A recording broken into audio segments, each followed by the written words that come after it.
L'approvazione finale della legge arriverà martedì prossimo, data in cui i deputati si rincontreranno. Passa quasi per intero il testo della legge, così come proposto dal Governo e fatto proprio dalla Commissione.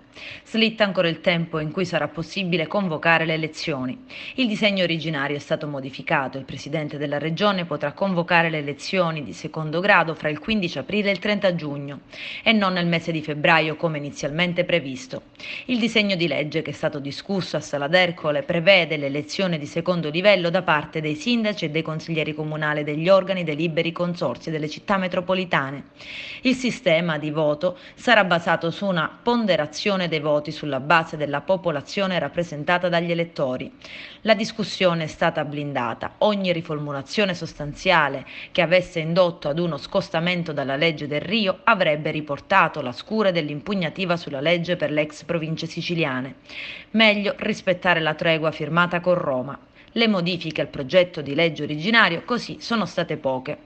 Anzitutto non è passato il tentativo governativo previsto di tenere in vita il nome province regionali. Poi sono state modificate le date in cui sarà possibile tenere le elezioni e i poteri dei commissari straordinari sono stati prorogati fino al 31 luglio. Ultima modifica è il tempo entro il quale sarà possibile candidarsi per un sindaco in scadenza. Il termine per l'incandidabilità passa da 18 a 12 mesi.